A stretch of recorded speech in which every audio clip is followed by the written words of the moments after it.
सोचो, अगर नवरात्रि के समय किसी गांव में जागरण हो रहा हो और उसी भक्ति भजन और आरती के बीच कोई ऐसा रहस्य छिपा हो जो तुम्हारी रूह तक हिला दे, तो तुम क्या करोगे?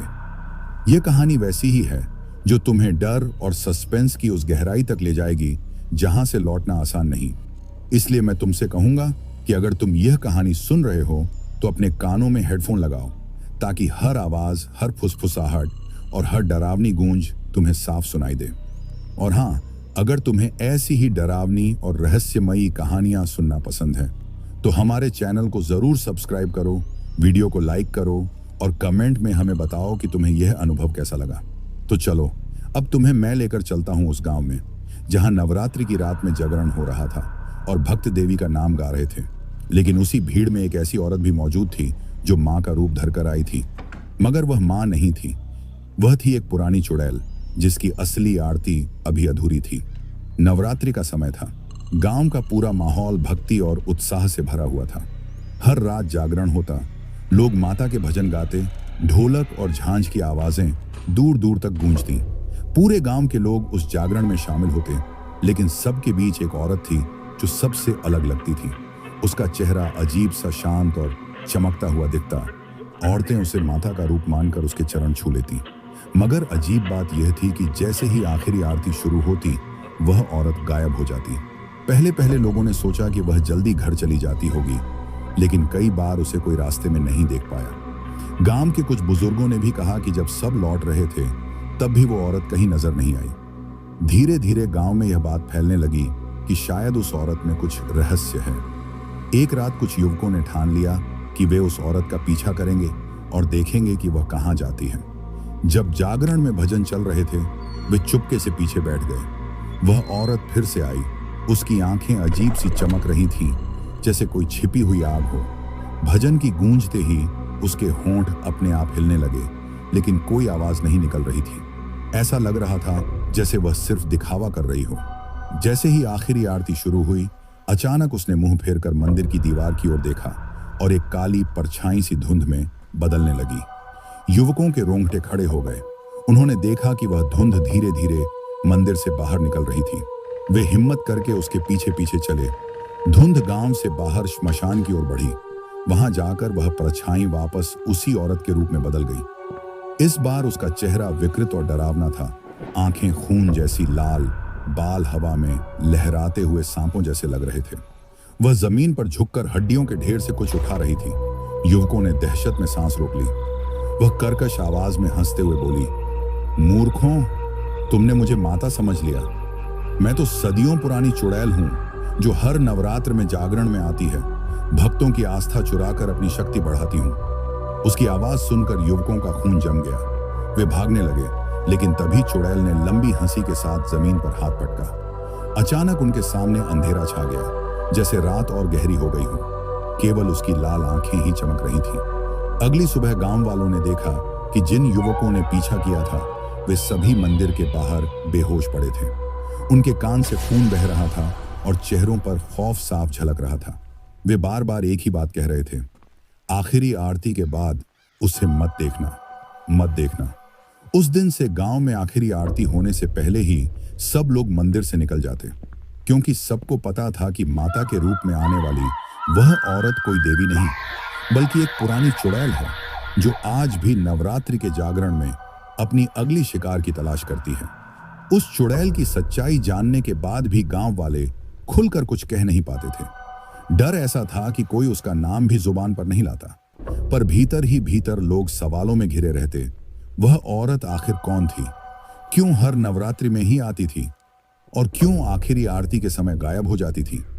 बुजुर्गों में से एक बूढ़ी दादी थी जिनका नाम गोमती था। उन्होंने ही एक रात धीमी आवाज में बताया कि बरसों पहले इस गांव में सावित्री नाम की एक स्त्री रहती थी। लोग कहते हैं कि वह बहुत रूपवती थी, लेकिन उसके मन में माता की भक्ति से ज्यादा वासना और शक्ति पाने की लालसा थी। उसने किसी तांत्रिक के कहने पर नवरात्रि की रात देवी का व्रत रखा था, लेकिन उसका उद्देश्य मां की भक्ति नहीं बल्कि शक्ति हथियाना था। उस अधूरे व्रत और तंत्र साधना के कारण वह शापित हो गई।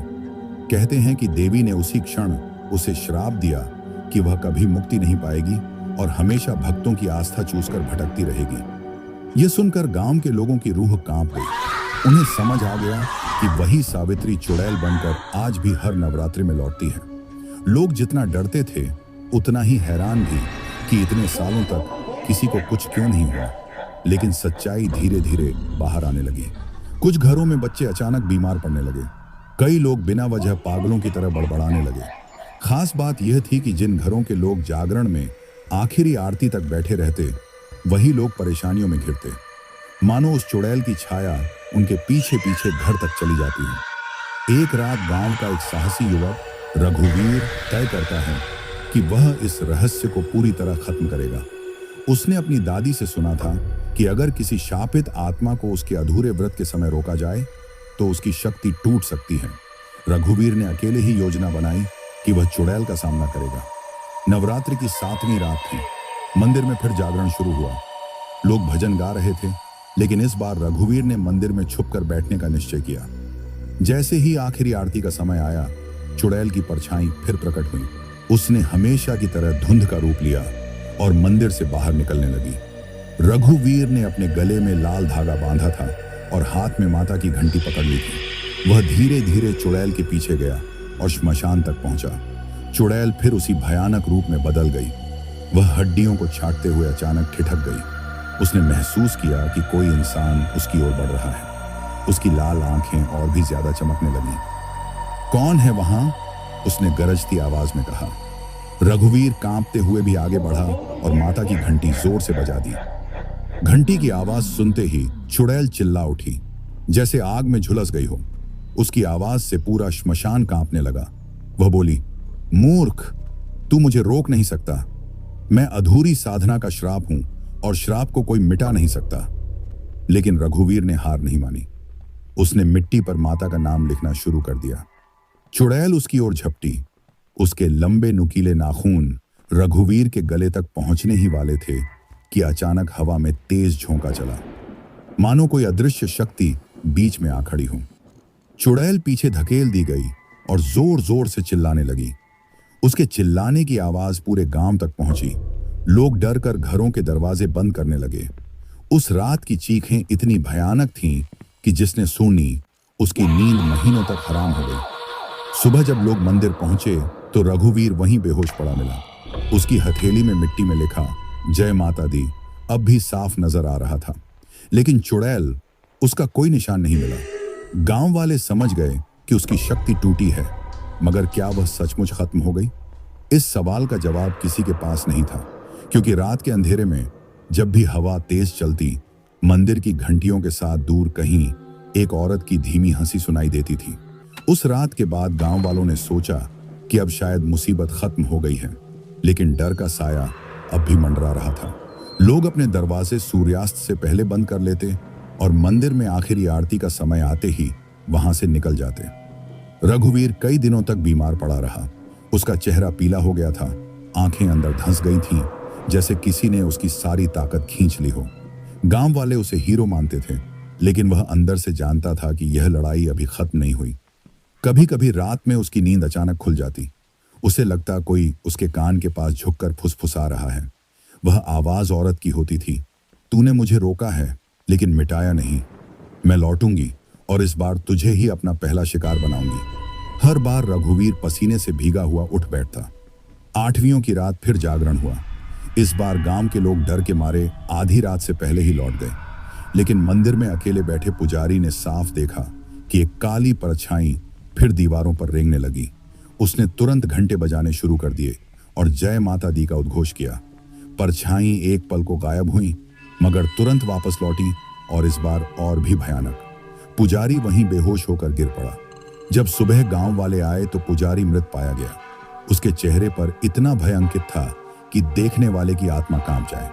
अब किसी को कोई शक नहीं रहा कि चुड़ैल अभी भी जीवित है, लेकिन उसकी ताकत अब और बढ़ गई थी, क्योंकि उसने किसी भले इंसान की आत्मा को निगल लिया था। रघुवीर यह सब सुनकर कांप उठा। उसे समझ आ गया कि केवल घंटी और मंत्रों से अब काम नहीं चलेगा। चुड़ैल की शक्ति तोड़ने के लिए वही अधूरी साधना पूरी करनी होगी, पर सही मार्ग से, माता की आराधना से। दादी ने उसे बताया कि सावित्री की साधना अधूरी रह गई थी, इसलिए वह शापित हुई। अगर कोई उसी समय उसी जगह सच्चे मन से देवी का आह्वान करे तो चुड़ैल की आत्मा बन सकती है।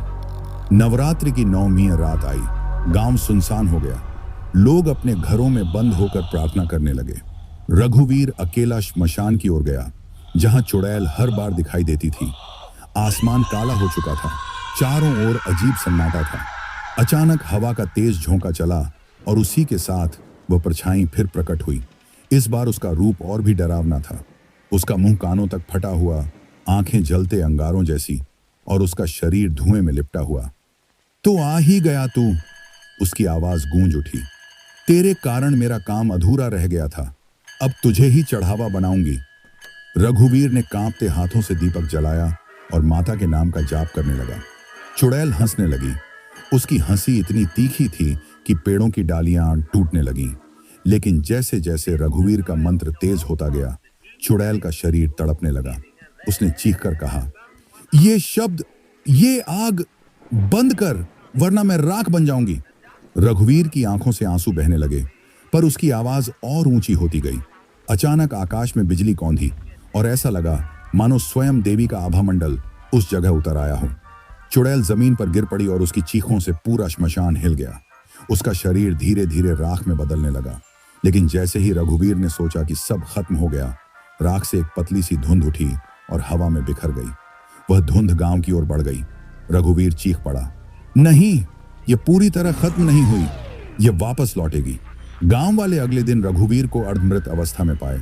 उसने बस इतना कहा, मां की शक्ति ने उसे रोक तो दिया, लेकिन उसका श्राप अब पूरे गांव पर है।